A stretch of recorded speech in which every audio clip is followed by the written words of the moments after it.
man now standing against her in Bethnal Green and Stepney is an independent candidate, and he is Tasnime Akunjee, who is the ISIS bride Shamima Begum's former representative, legal representative, and he joins me now. Look, thank you very, very much. It's great to have you on the show. It's a fascinating case study, this, OK? I've got to ask you first and foremost, do you think that Israel allowed this October 7th massacre to take place, as that candidate in Rochdale alluded to?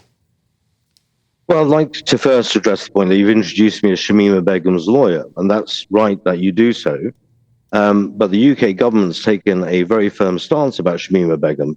Anyone who's involved in illicit activities or terroristic activities abroad, this government has chosen to strip them of citizenship.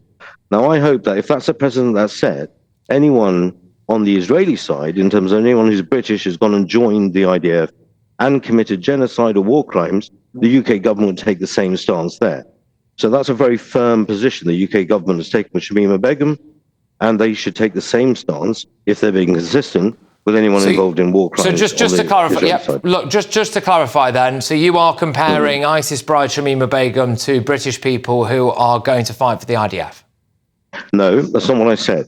What I said was Shamima Begum has conducted herself and joined a terrorist organisation.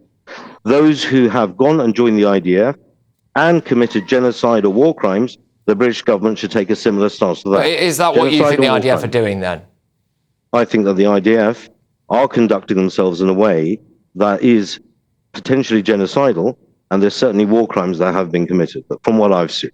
Right. So by extension, then, you think that any British person who's fought for the IDF should, what, not be allowed to come back home?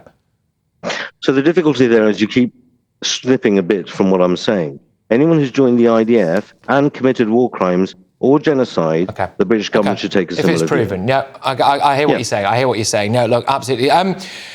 So do you think that Israel allowed the October 7th massacre? No, that's not the opinion I hold, and I think it's a very bizarre thing to say at all, particularly for a politician. Now, I don't know what he hoped to achieve by saying that, because you alienate everybody by saying that. Anyone who's on the pro-Palestinian side, anyone who's on the pro-Israel side, both sides are alienated by the statement he made. Very foolish statement. Okay. And are Hamas a terrorist organisation? They certainly are under English law, yes. They are under British law. In your view, though, what do you think? Well, I'm a British lawyer, and I have to advise people that if you say anything that is promoting a terrorist organisation, as defined by British law, that itself is an offence. So I certainly wouldn't come on television and tell anyone to go and do something that's against the UK law. OK. Apart from Palestine and what's going on there now in a ceasefire, what ticket are you running on? So if people vote for you in Bethnal Green and Stepney, what are the issues? Is it just a ceasefire? Is it just a foreign policy ticket you're running on? No, not at all. An MP, when they are put into their position, their job is to look after all the constituents that they have and the concerns of the constituents. Currently, the Labour Party, and particularly through Rushnara Ali, in the borough of Stepney and Bethnal Green and Stepney, which is now named, she certainly showed that the Labour Party has betrayed its voter base, it's betrayed its constituents, not just on Palestine, but most particularly on Palestine. And effectively, that's the straw that's broken the camel's back. What we've seen is Keir Starmer gone out with a very clear manifesto in hand and suddenly flip-flop around that, turn his back on a number of deals. And one of the things he has also turned his back on is on the Palestine issue. So we have a flip-flopping sort of leader of the opposition who's also flip-flopping on the candidates.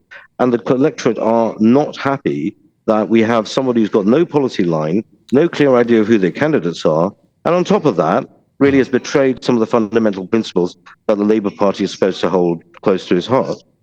Can you understand why a lot of people are very concerned that we have these organisations like the muslimvote.co.uk popping up where they openly say things like they want candidates to run on a ticket of quotes unquote Muslim issues? I mean, can you understand why people are concerned about that?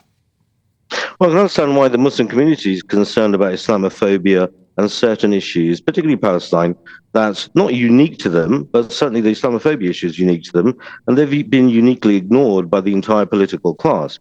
So I don't see what the problem is in terms of a group of people who feel that they've been isolated from politics coming together in order to express themselves. I think the problem is, if I might just interject, I think the problem is, especially in relation to what we've seen in Rochdale, right, is that clearly there, a Labour candidate felt the need to try to appease a large voter base by spouting a conspiracy theory. And the implication there is there's a heck of a lot of people with those anti-Semitic views within that constituency and voting. And are you potentially worried that you are helping to ignite that?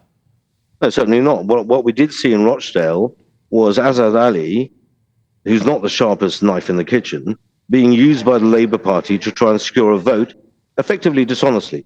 Now, the issue there is that's why we're getting ourselves involved in politics, because we're not going to say something behind closed doors and something else in front of the public.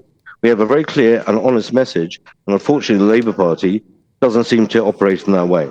OK, all right. Look, thank you very much for your time this evening. It will not be the last time that we talk before the next general election. I'm absolutely sure of it. Thank you very, very much, Mr. Akunjee there.